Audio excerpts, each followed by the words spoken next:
اشرح لی صدری ویسر لی امری واحلل عقدۃ من لسانی یفقہوا قولی آمین یا رب العالمین۔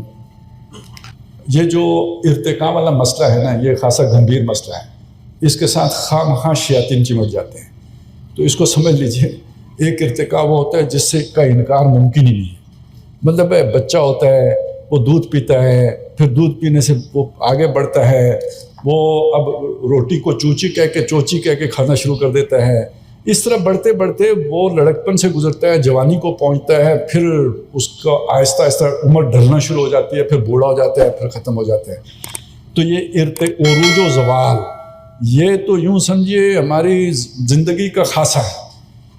اب یہ جو انسان بڑھتا ہے، اسے آپ شیطانی عمل تو نہیں کہہ سکتے، اس کا بڑا ہونا شیطانی عمل تو نہیں ہے، لیکن یہ علیحدہ بات ہے کہ وہ بڑا ہو کے ہی شیطان بنتا ہے۔ اب میری بات سمجھ رہے ہیں نا، بچہ تو معصوم ہوتا ہے، شیطان اس کے ساتھ آ کے جڑے گا تبھی جب وہ بڑا ہو جائے گا۔ تو انسان بحثیت مجموعی کبھی بہت سادہ تھا اور بہت ساری شیطانی کرتا تھا، تو بس اتنا کرتا تھا کہ اللہ تک پہنچنے کے لیے کوئی مورتیاں بنا لیتا تھا کہ یہ خوش ہو جائیں گے تو اللہ بھی خوش ہو جائے گا۔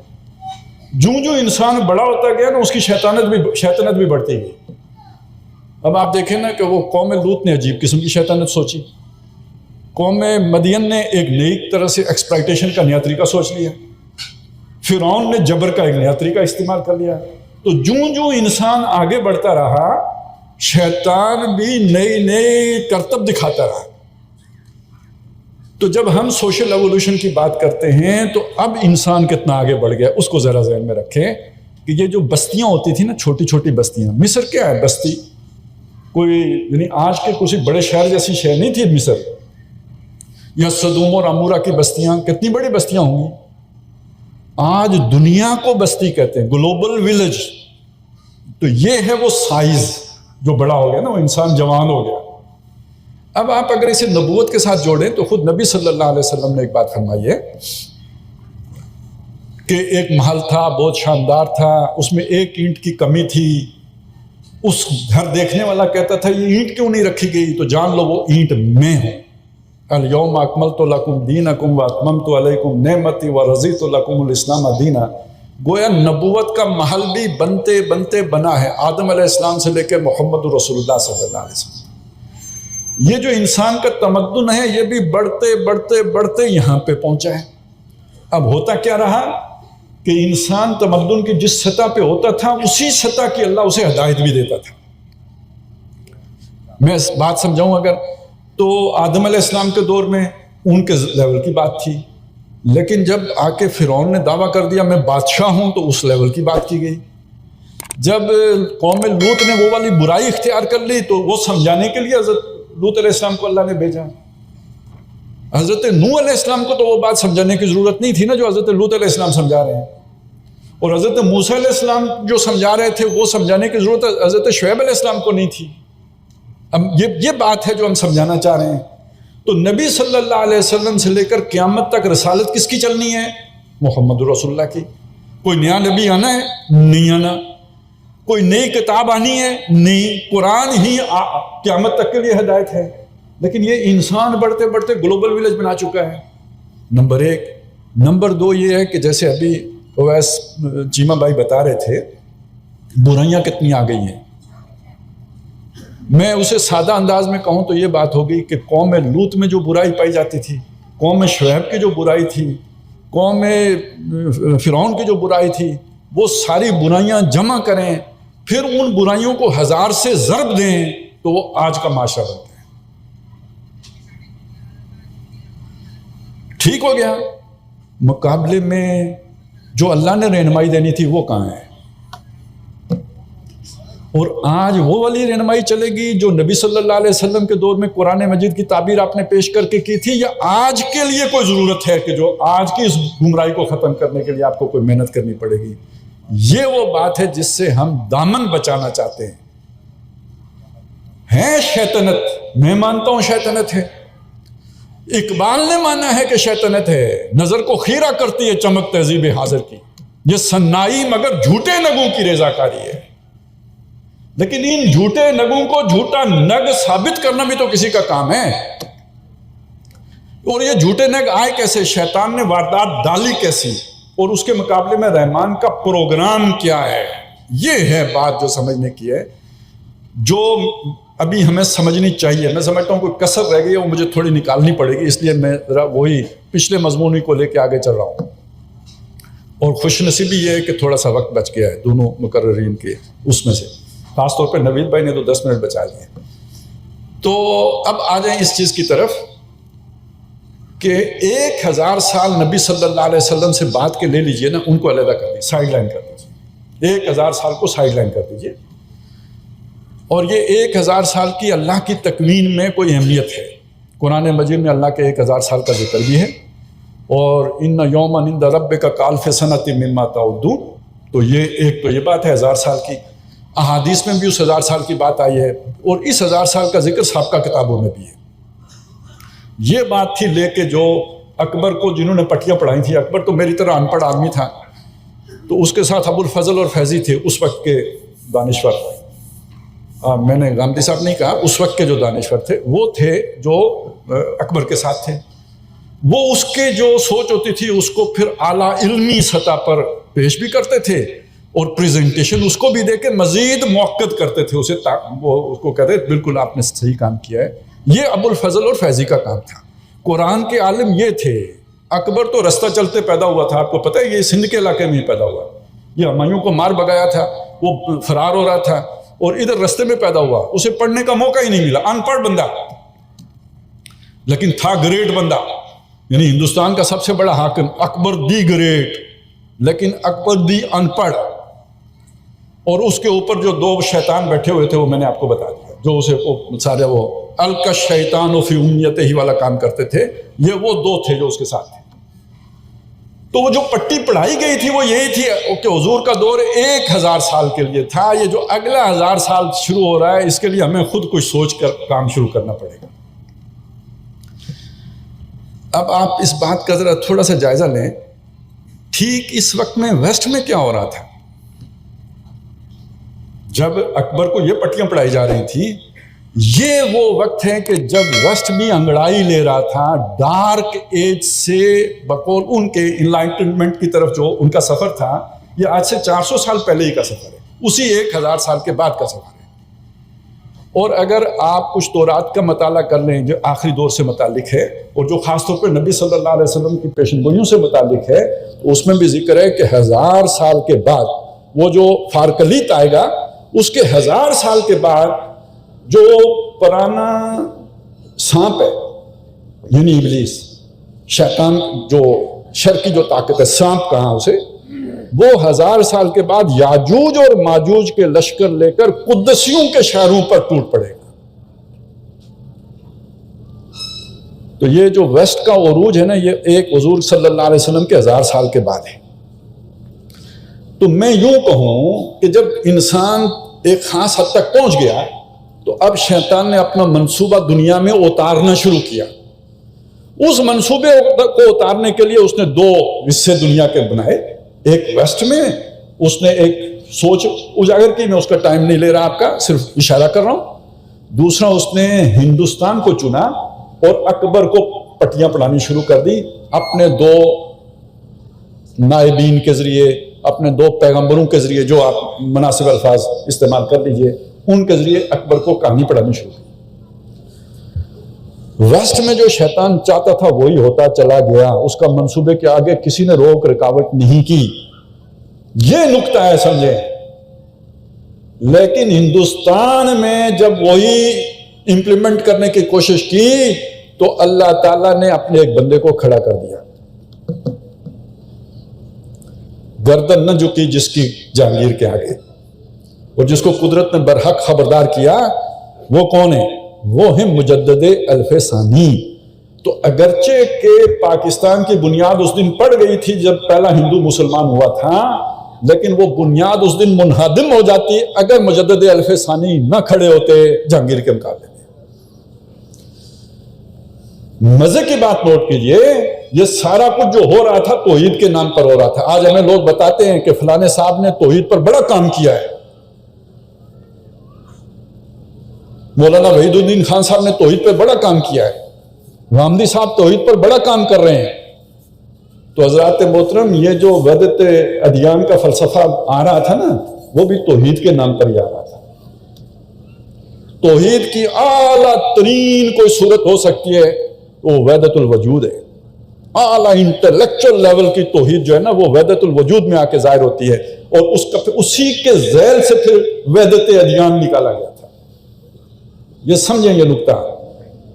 اور اس کا توڑ وکیل صاحب نہیں کر سکتے تھے, مولوی صاحب نہیں کر سکتے تھے, مفتی صاحب نہیں کر سکتے تھے, شیخ الاسلام نہیں کر سکتے تھے, وہ کوئی تصوف کا بندہ ہی کر سکتا تھا. اور وہی کھڑے ہوئے ہیں مجدد اہل ثانی جنہوں نے کھڑے ہو کے اتباع سنت پر زور دیا ہے. تکوین کی اہمیت ہے, کوئی شک نہیں ہے, لیکن تشریح کی بھی بہت اہمیت ہے. اور دین کی علیحدہ پہچان, مسلمان کا علیحدہ تشخص, اس کی آئیڈینٹی, وہ در حقیقت شریعت ہے. وہ محمد الرسول اللہ صلی اللہ علیہ وسلم کی سنت ہے. اس سنت کو زندہ کرنے کا کام یا اسے برقرار رکھنے یا اتباع سنت پر جو زور دیا وہ دیا ہے مجدد اہل ثانی نے. اس لیے ہم کہتے ہیں کہ اصل میں مجدد اہل ثانی وہ شخصیت ہیں جنہوں نے دو قومی نظریے کی بنیاد رکھی ہے. پروسیس ہے نا, ایک پروسیس سٹارٹ ہوا ہے. آپ آج بیٹھ کے آپ جب تجزیہ کریں گے تو وہ جو شخص نے باقاعدہ شعوری طور پر اس کا نام دیا ہے وہ نہ لیں, وہ پروسیس کہاں سے شروع ہوا ہے جس کے نتیجے میں اسے وہ نام لینا پڑا ہے. تو پروسیس یہ شروع ہوا ہے مجدد اہل ثانی سے. پھر یہ سلسلہ آگے چلا. ابھی نوید بھائی نے جو آپ کے سامنے رکھا تھا, یہ دو پرسنالٹیز ہیں, ایک دارا شکوہ ہے, دونوں شاہ جہاں کے بیٹے ہیں, اور دوسرا اورنگزیب ہے. ایک شخصیت کے اندر رنگ ہے جہانگیر اور اس کا اکبر کا, یہ دارا شکوہ ہے. ہمارے آج بھی لیبرل جو ہے نا اس کے اوپر مرے جاتے ہیں, واری جاتے ہیں, دارا شکوہ دارا شکوہ. اور اورنگزیب ظالم ظالم ظالم, باپ کو قید کر دیا, بھائی مار دیا, یہ اورنگزیب ہے. لیکن مجدد اہل ثانی کی فکر کا عکس ہے اورنگزیب عالمگیر. باقی دیکھیے بادشاہ گری کے اپنے طریقے ہیں. آپ شریف بندے ہیں نا, گھر بیٹھے آپ نے اگر ایڈمنسٹریشن چلانی ہے تو پھر شرافت سے نہیں چلتی. حضرت عثمان رضی اللہ تعالیٰ عنہ نے شرافت سے چلائی تھی, خود شہید ہو گئے, نظام بکھر گیا, ریاست میں افراتفری ہو گئی. اور یہ بنو امیہ کا ڈنڈا ہی تھا پھر جس نے نظام سیدھا کیا ہے. آپ کو اچھا لگے یا برا لگے, وہ سوسائٹی اب اس اسلام کے قابل نہیں رہی تھی جو محمد رسول اللہ لے کے آئے تھے. اس کو اگر چلانا ہے تو وہ ڈنڈے ہی کے زور پہ چل سکتی تھی. حضرت علی سے نہیں چلی, نہیں چلی, نہ ایکا نہیں رہا, اتفاق نہیں رہا. کسی شریف آدمی سے نہیں چل سکتی تھی, تو جن سے چل سکتی تھی انہوں نے چلائی. تو جب آپ کا معاشرہ بگڑ جائے تو اسے سیدھا کرنے کے لیے پھر ابا جی کو قید کرنا پڑتا ہے. اس کے بغیر سلطنت نہیں چلتی. نہیں تو ابا جی اپنی سازشیں شروع کر دیں گے. ابا آخر ابا ہوتا ہے, وہ کیا تو کب نکے کو نکال دے. ہم نے دیکھا ہے نا تماشا, ابا ابا ہوتا ہے, اور ابا بدل جائے تو پھر ظالمو ابا واپس آ رہا ہے, پھر کیا کریں گے. لہذا اگر آپ نے نظام چلانا, اور خاص طور پہ اگر نظریاتی اختلاف ہے, تو پھر ابا جی کو کنارے لگانا پڑے گا. تو شکر کریں اس نے ابے کو مارا نہیں. اب بھائی ہیں وہ ایک بالکل مخالف سمت پر کھڑا ہے, اس کو اس نے قتل کر دیا, فساد ختم کر دیا. یہ دوسرا ٹرننگ پوائنٹ ہے ہندوستان کے اندر اس تو قومی نظریے کے اعتبار سے. وگرنہ دارا شکوہ آ جاتا تو یہ کہانی وہیں ختم ہو جاتی ہے. اس کے بعد وہ فیز ہے جو ہندو اٹھے, مراٹھے اٹھے, اور پھر سلطنت مغلیہ کمزور ہو گئی. اب آپ دیکھیں, یہ کہتے ہیں جی سیاست کی کوئی ضرورت نہیں ہوتی. ہندوستان میں صوفیہ نے اسلام پھیلایا. یہ صوفیہ نے چین میں جا کے اسلام کیوں نہیں پھیلایا؟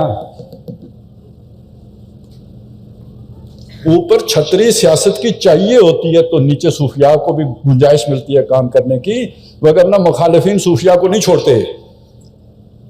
اوپر بادشاہ بیٹھے ہوئے تھے, پتا تھا یہ صوفی صاحب کے پیچھے کون کھڑا ہے, وہ بادشاہ کا ڈنڈا تھا, اس لیے صوفی صاحب کو بھی کام کرنے کا موقع مل گیا. یہ دونوں کمبینیشن ہوتا ہے, اس کے بغیر نہیں ہوتا. اکیلے صوفیاء سے نہیں ہوتا. کتنے نبی قتل ہو گئے جن کے پاس سیاسی اقتدار نہیں تھا, قتل کر دیا. تو اس بات کو ذہن میں رکھیں کہ یہ وہ معاملہ ہے جو بیک گراؤنڈ ہے. اب جب آئے ہیں نا انگریز، تو انگریز کے آنے کے بعد یہ نئی دنیا ہے جو ہندوستان میں آئی ہے. ہندوستان ابھی پرانے طرز پر تھا. جسے آپ ماڈرن ایج کہتے ہیں وہ دنیا ہے جو انگریز لے کے آیا ہے، اور ماڈرن ٹیکنالوجی کے ساتھ آیا ہے اور ماڈرن ٹیکنیکس کے ساتھ آیا ہے، اور ہم ان کا مقابلہ نہیں کر سکے. قربانیاں بے تحاشا دی ہیں. سراج الدولہ ہو، ٹیپو سلطان ہو، 1831 کی وہ تحریک شہیدین ہو، 1857 کی جنگ آزادی ہو، اور اس کے نتیجے میں ہزاروں علماء کا قتل عام ہو. قربانیاں بے شمار ہیں، لیکن کامیابی انگریز کو ہی ہوتی رہی. ہر جگہ انہی کو کوئی، اس لیے کہ بہرحال کوئی وسائل کا بھی معاملہ ہوتا ہے. یہ اللہ تعالیٰ نے اسباب کی دنیا بنائی ہے. یہاں معجزے نبیوں کے ساتھ ہوا کرتے تھے، تو نبی صلی اللہ علیہ وسلم کی عملی جدوجہد میں وہ معجزہ بھی نہیں ہوا. فرشتے اترتے ہیں لیکن فضائے بدر بنانی پڑتی ہے، اور اس کے درمیان کوئی کچھ نہ کچھ نسبت تناسب ہوتی ہے، تو فرشتے آ کے وہ اپنا ڈیسائسو رول ادا کرتے ہیں. وگرنہ یہ کہ یہ کوئی بہت بڑا فرق ہو تو یہی کچھ ہوتا ہے جو آپ کے سامنے ہوتا رہا. لیکن دوسری طرف AI کوششیں بھی باقی دنیا میں کہیں نہیں ہوئی ہیں، صرف ہندوستان میں ہوتی رہی. اب میں آپ کے سامنے چند علامتیں رکھتا ہوں. خلافت ختم ہوئی، کہیں اور خلافت کے خلاف حق میں تحریک چلی سوائے ہندوستان کے. میں ابھی پاکستان کی بات نہیں کر رہا ہوں، یہ بات کر رہا ہوں. یہ مغربی اقوام نے آ کے تسلط جمایا، ان کے مقابلے میں ریزسٹنس، مزاحمت دنیا میں کہیں اس طرح کی منظم آپ کو نظر آئے گی؟ ٹھیک ہے، 1857 کی ناکامی کے بعد مزاحمت نہیں ختم ہوئی ہے، اس کا رخ بدلا ہے کہ ہم نے انگریز کے ساتھ کوئی تعلق نہیں رکھنا، ہم نے ان کی تہذیب کا بائیکاٹ کرنا ہے. اب دیکھیے یہ سختی دیکھیے کہ ہم نے ٹیبل پہ نہیں بیٹھنا، کرسی پہ نہیں بیٹھنا، پینٹ نہیں پہننی، یہ نہیں کر، یہ جو سختی آئی ہے یہ کیوں؟ جب آپ ایک تحریک چلاتے ہیں اور کسی عمل کے رد عمل میں چلاتے ہیں تو یہ سختی کرنی پڑتی ہے. جائز ناجائز کا چکر نہیں ہے، یہ تحریکی ضرورت ہے.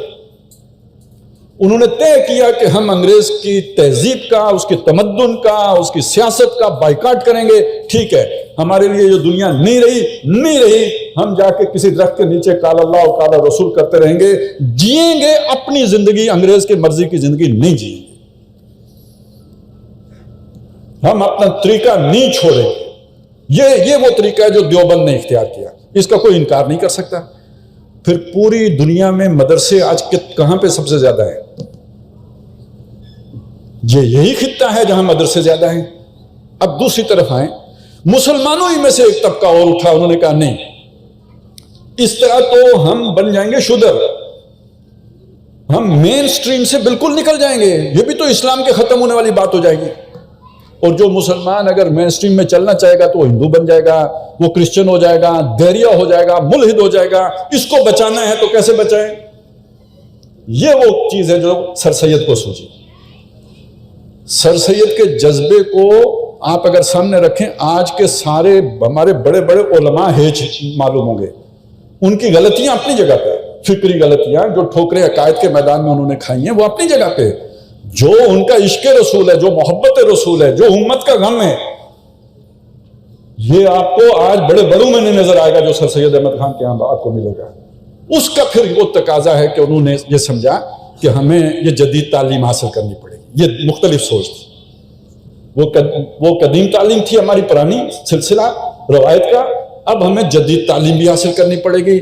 یہاں مسلمانوں نے اب جدید تعلیم حاصل کرنی شروع کی. لیکن یہ ذہن میں رکھیں کہ مسلمانوں کا جو کریم ہے، جیسے آج کل ہم برین کہتے ہیں، یہ جو برین ہے نا یہ پھر ادھر منتقل ہوا ہے علی گڑھ کی طرف. اور یہ میں نہیں یہ دعویٰ کر رہا، یہ میں اخذ کر رہا ہوں شیخ الہند محمود الحسن دیوبندی رحمۃ اللہ علیہ کی بات سے، کہ وہ جب یہ کہتے ہیں کہ جس غم میں میری ہڈیاں گل گئیں، اب مجھے اندازہ ہو رہا ہے کہ اس غم کے سمجھنے والے مجھے مدرسوں اور خانقاہوں سے زیادہ یونیورسٹی اس کالج میں ملیں گے. تو یہ در حقیقت علامت ہے، وہ یہ سمجھتے ہیں کہ اس امت کے جو زیادہ سمجھدار لوگ ہیں، یا وہ جسے ہمارے شفیع محمد لاکھو صاحب کہہ رہے تھے سونو اور چاندی ہیں، وہ در حقیقت ادھر چلے گئے ہیں. اب یہاں سے ایک نئے عمل کا آغاز ہوا ہے. یہ 1920 ہے، یہاں سے ایک نئے عمل کا آغاز ہوا ہے کہ یہ دونوں جو علیحدہ علیحدہ دھارے ہیں ان کو جوڑا جائے، ایک دوسرے سے اکتساب کیا جائے، فائدہ اٹھایا جائے. اگرچہ کہ مجموعی طور پر یہ نہیں ہوا، کلی طور پر نہیں ہوا، لیکن یہ کہ ایسے افراد پیدا ہوئے جن کے اندر یہ سوچ پیدا ہوئی۔ اس میں پھر مختلف شخصیات سامنے آتی ہیں، ان میں کئی نام ہیں جو ناکام بھی ہو گئے، آگے نہیں بڑھ سکے، کوئی وہ ہیں کہ جنہوں نے بہت کام کر لیا۔ لیکن یہ بات جان لیجئے یہاں پہنچ کے، اگر وہ ایک والا دھارا نہ کھڑا ہوتا نا، کون سا، علماء والا، یا دوسری طرف سر سید والا نہ کھڑا ہوتا، تو نہ علامہ اقبال پیدا ہوتے، نہ مولانا مودودی پیدا ہوتے، نہ ابوالکلام پیدا ہوتے۔ کسی نے تو اس اصل اسلام کو زندہ رکھا تو جس کا جذبہ اقبال کے اندر تھا، تو مغرب کے طوفان نے اسے مسلمان کر دیا۔ اگر وہ اندر بھی نہ رہ گیا ہوتا تو کیسے ہوتا؟ یہ دونوں کے ملاپ سے یہ شخصیات بنی ہیں۔ اچھا، یہ دونوں آج بھی علیحدہ علیحدہ بھی ہیں۔ ایسے لوگ آپ کو مل جائیں گے جنہیں دنیا کے علم کا ککھ پتہ نہیں، دین میں وہ شیخ الحدیث ہوں گے، اور وہ بھی مل جائیں گے کہ جو دنیا میں پی ایچ ڈی پتہ نہیں 7 پی ایچ ڈیاں کی ہوئی ہوں گی، اور ادھر ہو سکتا ہے دوائی قنوت بھی نہ آتی ہو۔ تو یہ ایکسٹریم کی شخصیات بھی مل جائیں گی، لیکن وہ بیلنس پرسنالٹیز بھی ملی ہیں جنہوں نے دونوں سے کسب کیا ہے، دونوں سے علم حاصل کیا ہے۔ ان شخصیات کی مصیبت یہ ہوئی ہے کہ ان کو دونوں نے ڈس آن کیا ہے۔ چاہیے تو یہ تھا کہ دونوں آن کرتے، لیکن یہ دونوں طرف سے ڈس آن ہوئے۔ معتدل بندے کا سب سے بڑا مسئلہ یہ ہوتا ہے، اس کا کوئی نہیں ہوتا ہے۔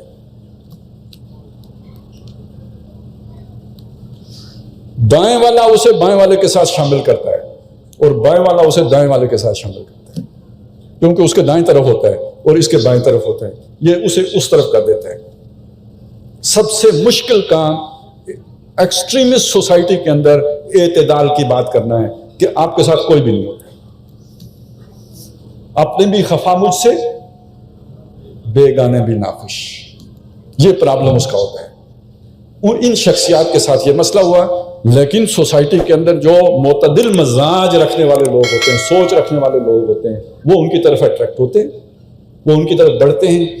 تو یہ وہ چیز ہے کہ جس نے در حقیقت تحریک پاکستان کو جب جنم دیا ہے، تو اب کیا ہوا؟ قائد اعظم کو کدھر آپ لے کے جائیں گے؟ دیوبند کی طرف یا علی گڑھ کی طرف؟ علی گڑھ کی طرف لے کے جائیں گے۔ اور ان کے ساتھی جو ہیں لیاقت علی خان، یہ سارے جتنے بھی ہیں، ان کو کدھر لے کے جائیں گے؟ علی گڑھ کی طرف لے کے جائیں گے۔ تو شبیر احمد عثمانی کو کدھر لے کے جائیں گے؟ یہ دیگر جو علماء، خواہ بریلوی مکتب فکر کے ہوں، خواہ اہل حدیث مکتب فکر کے ہوں، خواہ دیوبند مکتب فکر کے ہوں، ان کو کدھر لے کے جائیں گے؟ تو یہ بر عظیم کی وہ پہلی تحریک تھی کہ جس نے یہ دو علیحدہ علیحدہ دھاروں کو اس جگہ پہ آ کے جمع کیا، اگرچہ کہ وہ کچھ ادھر بھی رہ گئے۔ علماء دیوبند کا ایک حصہ وہ رہ گیا جو پاکستان کا مخالف رہا، کانگریس کا حمایتی رہا، لیکن وہ بھی تھے کہ جو ان کے ساتھ آ کے کھڑے ہو گئے۔ یہ ہر ایک جگہ پہ یہ ڈویژن ہوئی ہے، اور یہ ڈویژن آج بھی ختم نہیں ہوئی، اپنی جگہ پہ برقرار ہے، موجود ہے۔ آج آپ جو کچھ افغانستان میں دیکھ رہے ہیں، یہ اسی فکر کا تسلسل ہے جو 1947 میں پاکستان کے مقابلے میں متحدہ ہندوستان کی بات کرتے تھے، یہ اسی کا تسلسل ہے۔ اور اگر خدا نہ خواستہ خاکم بدہن کل پاکستان نہیں رہتا، یہاں رہنے والے کئی کل اٹھ کے کہیں گے کہ ہمارے تو بزرگوں نے پہلے ہی فرما دیا تھا، ہم اس گناہ میں شامل ہی نہیں تھے۔ وہ سوچ مری نہیں ہے، وہ اپنی جگہ پہ قائم ہے۔ تو جب ہم یہ بات کر رہے ہوتے ہیں اس کے اندر، تو وہ یہ بات ہے کہ در حقیقت وہ لوگ کہ جن کو جو قدیم سے بھی آراستہ پیراستہ ہیں اور جدید سے بھی واقف ہیں، وہ لوگ ہیں، وہ معتدل شخصیات۔ اس لیے ہم پھر نام لیتے ہیں اقبال کا بھی، مولانا مودودی رحمۃ اللہ علیہ کا بھی، ابوالکلام آزاد کا بھی، اور دیگر جو ان کے ساتھ جیسے ڈاکٹر اسرار احمد بھی بہت اہم شخصیتیں۔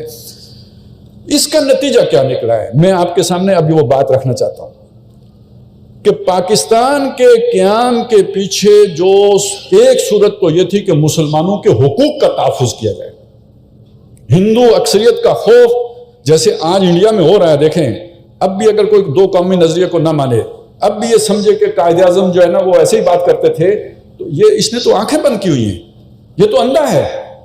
آج انڈیا میں کیا ہو رہا ہے آج ہمیں بتایا نہیں جاتا۔ دیکھیں، ہماری حکمران، ہمارے جو بھی ان کی پالیسیاں ہیں، وہ یہ نہیں چاہتے کہ لوگوں کو معلوم ہو کہ انڈیا میں مسلمانوں کے ساتھ کتنا ظلم ہو رہا ہے، کیونکہ اس کا پریشر پڑے گا ان کے اوپر کہ اس ظلم کے خاتمے کے لیے کچھ تم کرو۔ مسلمانوں سے کاروبار چھینے جا رہے ہیں، مسلمانوں کے مذہبی مقامات کی جو ہے نا وہ توہین کی جا رہی ہے، ابھی پچھلے دنوں ایک ویڈیو وائرل ہوئی تھی, پتہ نہیں آپ میں سے کتنوں نے دیکھی ہے, کہ کچھ مسلمان عمرہ کر کے واپس آئے, انہیں ایئرپورٹ سے گھیر کر مندر لے جایا گیا اور پہلے سجدہ کروایا گیا بتوں کو, پھر گھر جانے دیا گیا. یہ سیکولر انڈیا ہے. اب آپ اس پر قیاس کیجئے, انتظامیہ ملوث ہے. ابھی جو بہار کے الیکشن ہوئے ہیں, آپ کو اندازہ نہیں کہ یہ کس طرح مینج کیے گئے, کس طرح جو ہے نا وہ رستہ روکا گیا ہے ان لوگوں کا جو جیت سکتے ہیں. ان کے ووٹ کینسل کیے گئے ہیں. پتہ نہیں 80 لاکھ یا کیا کوئی فگر بتا رہا تھا کہ جو ووٹ کینسل کیے گئے الیکشن سے چند روز پہلے, جن کے بارے میں یقین تھا کہ یہ دوسری طرف ووٹ دیں گے, وہ کینسل کر دیے. خبر باہر نہیں آئے گی. ادھر گودی میڈیا ہے اور ادھر والے کو کیا نام دیں گے آپ, جو مرضی دے لیں. یہ خبریں کل کرتے ہیں, نہیں دیتے, کیونکہ پھر وہ انڈیا کے ساتھ ہمارے تعلقات, یا کم از کم یہ کہ لوگوں کا پریشر پڑے گا. غزہ سے برا ہو رہا ہے جو کچھ انڈیا میں ہو رہا ہے, ان مسلمانوں کے ساتھ ہو رہا ہے. تو اگر یہ پاکستان نہ ہوتا, ابھی پاکستان کا ڈر بھی ہے, پھر بھی یہ ہو رہا ہے, نہ ہوتا تو آپ دیکھیے کیا ہوتا. وہ انتہا پسند ہندو جس نے گاندھی کو نہیں چھوڑا, مہاتما کو نہیں چھوڑا, وہ مسلمانوں کو چھوڑتا. تو ایک تو یہ خوف کا پہلو تھا جو ثابت ہو گیا کہ درست تھا کہ یہ ہندو مسلمانوں کا جو استحصال کرتے, معیشت میں بھی کرتے, سیاست میں بھی کرتے, ہر جگہ پہ کرتے, اور ان کا جینا حرام کر دیتے, انہیں واپس زبردستی شودر بناتے. اس سے بچنے کے لیے بھی ایک ملک چاہیے تھا. لیکن ایک اور جذبہ بھی تھا, وہ بھی اقبال نہیں دیا. پھر قائد اعظم نے اس کو خوب بیان کیا کہ ہم یہ ملک اس لیے حاصل کرنا چاہتے ہیں تاکہ دنیا کو اسلام کے اصول حریت و اخوت و مساوات کی جھلک دکھا سکیں, دنیا کو مسلمانوں کی داڑھی کا سائز دکھا سکیں, نہیں پانچے کی اونچائی دکھا سکیں, نہیں آنکھوں کا سرما دکھا سکیں, نہیں کملی دکھا سکیں, نہیں اصول حریت و اخوت و مساوات کا نمونہ دکھا سکیں, یا اہل حدیثوں کی نماز دکھا سکیں, یا انفیوں کی نماز دکھا سکیں, یا امین بالجہر دکھا سکیں, یا فاتح خلف امام دکھا سکیں. نہ بھائی, نظام عدل اجتماعی کی جھلک دکھا سکیں. اور کیوں؟ اس سوشل ایوولوشن کے نتیجے میں ہر انسان کے اندر جو اس کی فطرت ہے عدل, اس کی خواہش انگڑائی لے چکی تھی. اس عدل کی تلاش میں انسان جمہوریت کے پیچھے گیا تھا. شیطان نے اغوا کر کے اسے, اس جمہوریت کو, یعنی شاہی کو جمہوری لبادہ پہنا کر سرمایہ داروں کی آمریت شیطان نے مسلط کی. انسان تو عدل کے لیے گیا تھا.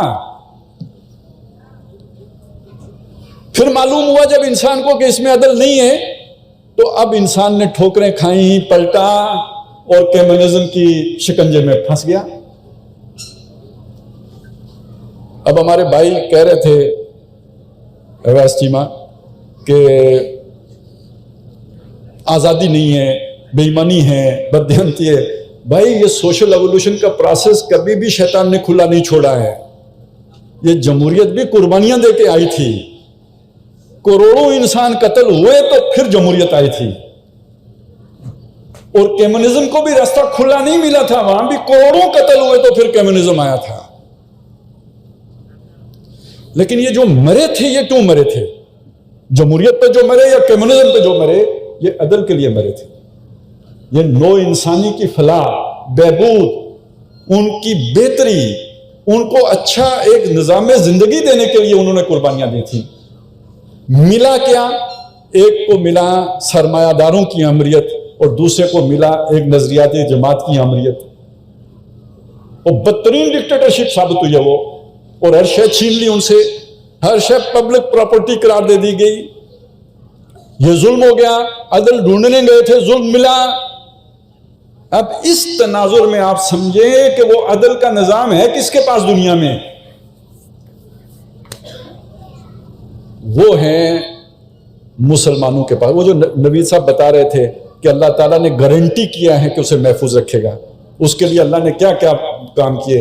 اس کتاب کو محفوظ رکھا, اس امت کو جو ہے نا کہا گمراہی پر کبھی جمع نہیں ہوگی, یہ بتایا کہ یہ اس میں جو حق پر ایک گروہ ہمیشہ قائم رہے گا, ہر صدی میں ایسے لوگ کھڑے ہوں گے جو دین کا احیاء کرتے رہیں گے, یہ سب اس امانت جو نوع انسانی کی امانت ہے اس کی حفاظت کے لیے کیا گیا. اب جب یہ دنیا گلوبل ولیج بن گئی تو اللہ تعالیٰ نے ایک ماڈل ولیج تخلیق کیا، اور اس میں پہلے دن سے اس پہ نعرہ یہ لگا کہ پاکستان کا مطلب کیا؟ لا الہ الا اللہ. یہ پوری دنیا سے ہٹ کر بات ہے، اس لیے کہ جس تہذیب کی ہم بات کر رہے ہیں نا، وہاں پہ قوم سے وطن بنتا ہے یا وطن سے قوم بنتی ہے، دونوں باتیں ہیں. اور اس کی بنیاد یا نیشنلزم ہوتا ہے، یعنی وہ زبان، رنگ، نسل، اس بنیاد پر وہ قوم بنتی ہے. آپ نے کہا نہیں، ہمیں یہ ایک بھی قبول نہیں ہے، ہم لا الہ الا اللہ پر قوم بنیں گے. یہ تو کسی پولیٹیکل سائنس کی کتاب میں ہے ہی نہیں، یہ آپ نے نئی ڈیفینیشن نکالی، منوا لی. یہ تدریج ہے، یہ ارتقاء ہے. لَتَرْكَبُنَّ طَبَقًا طَبَقًا، درجہ بدرجہ ہو رہا ہے.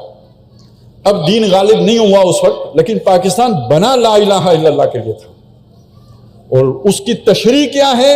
تشریح وہ ہے کہ جس اخوت و حریت و مساوات کی تلاش میں دنیا گھوم رہی ہے، بھٹک رہی ہے، قربانیاں دے رہی ہے، مشقتیں اٹھا رہی ہے، تکلیفیں جھیل رہی ہے، اس کا ایک نمونہ ہم بھی قائم کر کے دنیا کو دکھائیں گے. اس لیے پاکستان بنایا تھا. یہ ہے اس کا اصل پس منظر. ہم یہ نہیں کہتے کہ ہم کوئی چین پر حملہ کریں گے، ہم انڈیا پر حملہ کریں گے، ہم ملک چھینیں گے. ہم ایک نظام بنائیں گے، وہ نظام دنیا کو دکھائیں گے. اگر انہیں پسند آئے تو قبول کریں، نہ آئے تو نہ کریں. انہیں لگے اس میں بہتری ہے، فلاح ہے، بہبود ہے، ترقی ہے، جس امن کی تلاش میں ہیں، جس ویلفیئر سٹیٹ کی تلاش میں ہیں، جو ریاست ہو ماں جیسی، وہ اگر انہیں لگے تو اس ماڈل کو خود اڈاپٹ کر لے لیں. جیسے کمیونزم لے لیا تھا. کوئی روس نے جا کے لاطینی امریکہ فتح تو نہیں کیا تھا، وہاں کیسے کمیونزم آ گیا تھا؟ لوگوں نے خود قبول کیا.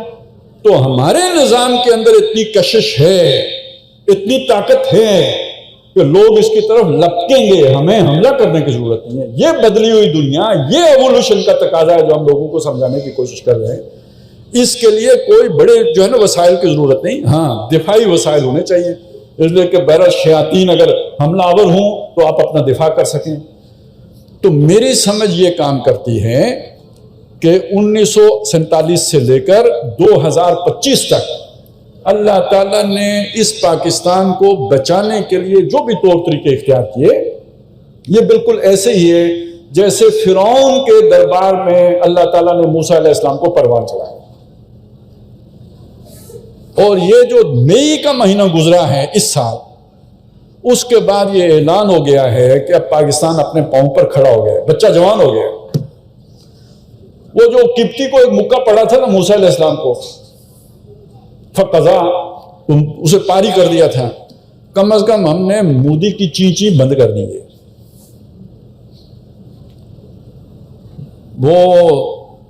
وہ جب جو تیجے کا حال ہوا ہے نا، تو اسی طرح یہ سمجھ لیں کہ ہندوتوا کا بھی تیجا ہو گیا ہے. یہ معمولی بات نہیں ہوئی ہے. ٹرمپ صاحب میں ہی نہیں لگے ہوئے. میں یہ کہتا ہوں یہ جادوگر جانتے تھے کہ موسیٰ نے کیا کام کیا ہے. وہ سجدے میں گر گئے، باقی لوگوں کو پتہ ہی نہیں لگا یہ ہوا کیا ہے. یہ ٹرمپ کو پتہ ہے یہ کیا ہوا ہے. یہ 4.5 جنریشن کے جہاز گرانا، یہ وہ جانتے نا کتنے کمبیٹ میں کتنے گرے ہیں اس سے پہلے. اور آپ نے ایک رات میں ہی وہ کہتے ہیں 7 میں بھی مور. تو یہ وہ سجدے میں نہیں گرا ہوا. ساری دنیا میں یہ اب باقاعدہ اس پہ تو وہ ہو رہا ہے کہ کیس سٹڈی کے طور پہ دیکھا جائے. کہتے ہیں وارفیئر بدل گئی ہے، گیم اس کا پورا جو اسٹریٹجی بدل گئی ہے. یہ کام کیا پاکستان نے. آپ چین کی بات کرتے ہیں، چینی خود حیران ہیں یہ ہوا کیا ہے. میں صحیح بات آپ کو بتاتا ہوں، بالکل جو قریب ترین لوگ تھے، چینی سفیر کے قریب لوگ تھے، ان کی کہی ہوئی بات آپ کو سنا رہا ہوں کہ وہ تو یعنی رات کو اٹھ کے جب اسے پتا چلا تو اس نے ڈانس کرنا شروع کر دیا.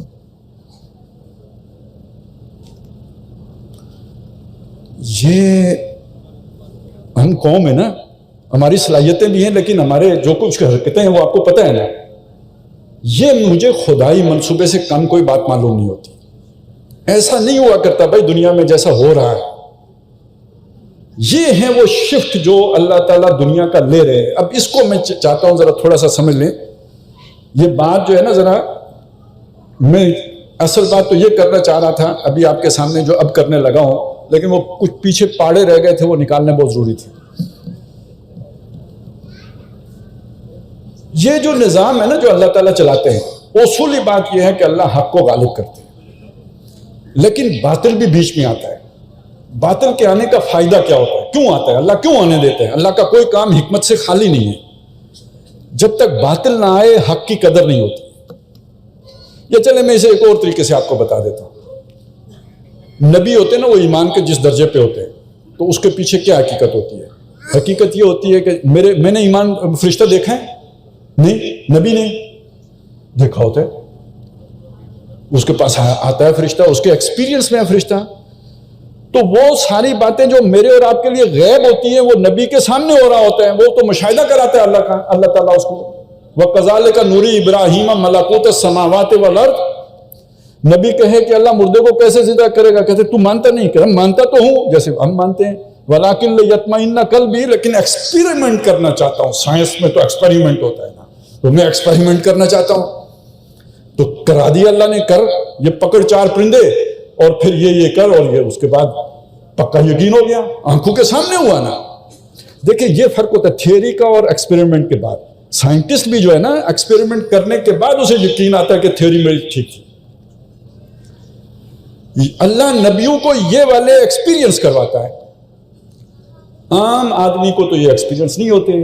تو وہ ان کو اللہ ادھر کیسے لے کے جاتا ہے؟ ٹھوکریں کھا کے، تکلیفیں جھیل کر، فتنوں میں پڑ کر. یہ شیطان بھی اللہ نے اسی لیے پہلے یہ فتنے کھڑے کرے. اس فتنے سے کیا ہوتا ہے کہ جو لوگ جو دنیا دار لوگ ہوتے ہیں وہ اس فتنے میں پڑ جاتے ہیں. اکبر اس فتنے میں پڑ جاتا ہے، اور اگر وہ فتنہ نہ کھڑا ہو تو مجدد الثانی کے جوہر کیسے نکھریں گے؟ وہ باتیں کیسے کھلیں گی؟ تو یہ بات سمجھ میں رکھیے کہ انسانوں کو سمجھانے کے لیے اللہ تعالیٰ تجربات سے گزارتا ہے.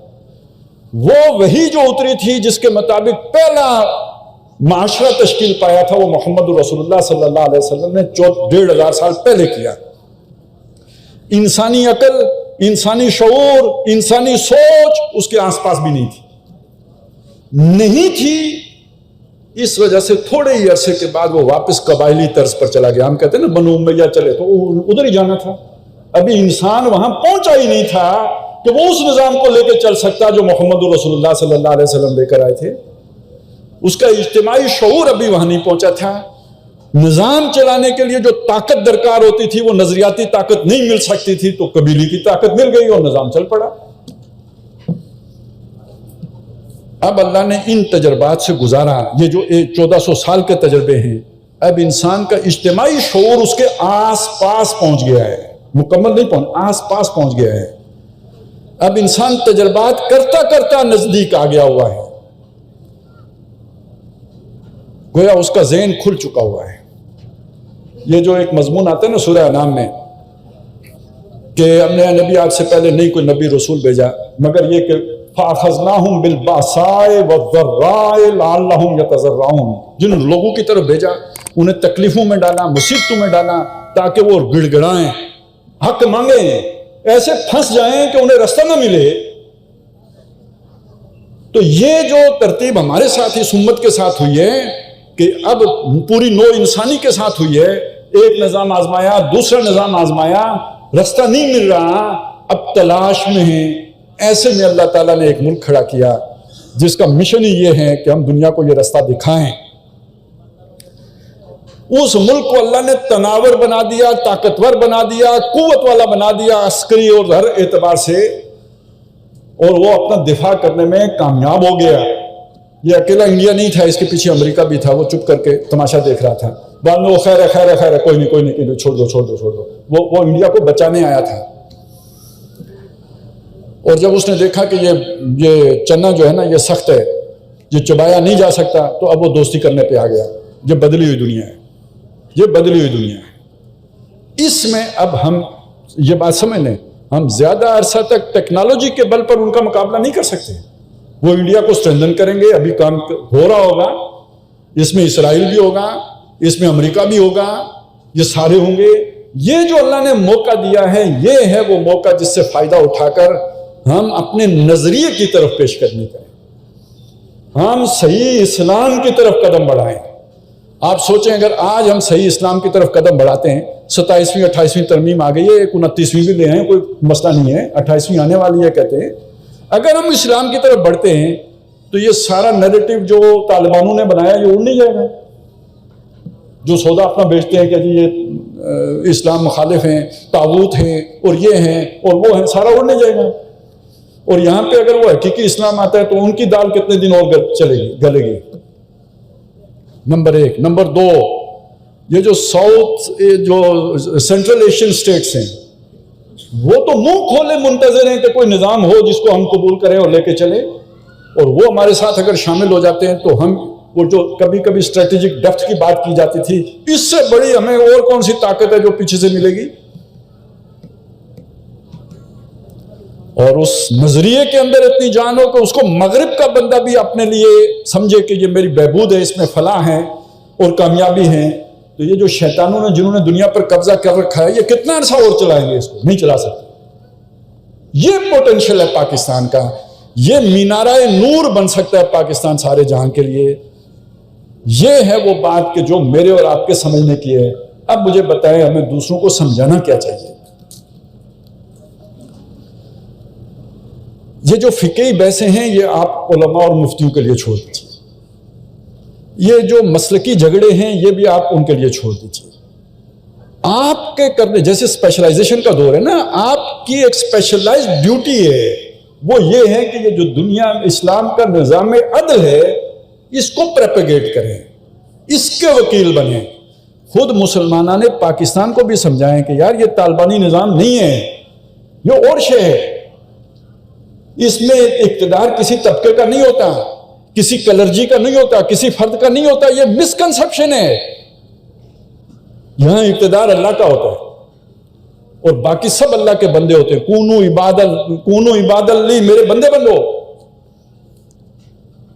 اور آپس میں بھائی بھائی بنو. یہ تو سب چیزیں ہیں جو آج آپ کے ایک لبرل آدمی کو بھی اپیل کرتی ہیں, سیکولر آدمی کو بھی اپیل کرتی ہیں. لیکن ہم یہ باتیں سیکھ ہی نہیں رہے, سمجھ ہی نہیں رہے, ان کو اپنی پریورٹی پہ لے ہی نہیں رہے, جذباتی باتیں ہو رہی ہیں. تو میرے اور آپ کے کرنے کا کام یہ ہے, اور اس میں ہمیں ایک امید یہ بھی ہے, یہ مسلمانوں کا ملک ہے. جو وردی میں ہے اس کے دل میں بھی کلمہ ہے. ماں مسلمان ماں کا دودھ پیا, اسی لیے جان دیتا ہے. جان دینا کوئی آسان کام نہیں ہے, پیسے پہ جان نہیں دی جاتی. ڈاکو آتا ہے, پیسہ دیا جاتا ہے, جان نہیں دی جاتی. تو جو جان ہتھیلی پہ لیے پھرتا ہے اس کو آپ بے ایمان نہ کہیے. ہمارے تصورات مجموعی طور پہ گنا گئے, اس کے بھی گنا گئے. صحیح تصور اجاگر کرنے کی ضرورت ہے, اور جب یہ تصور یہ روشنی پھیلے گی پھر اسلام کا راستہ روکا نہیں جا سکتا. تو میرے جو آپ سے عرض ہے, درخواست ہے, آج کے اس پیغام ہے کہ ہم اس کے وکیل بنیں, دائی بنیں, اس کے لیے جو ہے نا ہم کھڑے ہو کے محنت کرنے والے بنیں. اور اس کے لیے ہمیں کوئی افریقہ جانے کی ضرورت نہیں ہے. اپنے دوستوں میں, اپنے احباب میں, اپنے کولیگز میں, اپنے دفتروں میں, اپنے ساتھیوں میں, اپنے کاروباری پارٹنرز میں یہ پیغام عام کریں. یہی آج کی ضرورت ہے, یہی پاکستان کو مستحکم کرنے کی بنیاد ہے. ایٹمی طاقت اتنا مستحکم نہیں کر سکتی, دفاع کر سکتی ہے. عسکری طاقت اتحاد پیدا نہیں کر سکتی, بیرونی جارحیت کا مقابلہ کر سکتی ہے. اندرونی اتحاد اگر پیدا کر سکتا ہے کوئی تو وہ اسلام ہے. بنیاد مرصوص بننے کی جذبہ اسلام دے سکتا ہے, اس کے علاوہ کہیں سے نہیں آ سکتا. تو اللہ تعالی ہمیں یہ کام کرنے کی, اس کی وکالت کرنے کی توفیق عطا فرمائے. اقول قولی ھذا واستغفر اللہ لی ولکم ولسائر المسلمین والمسلمات.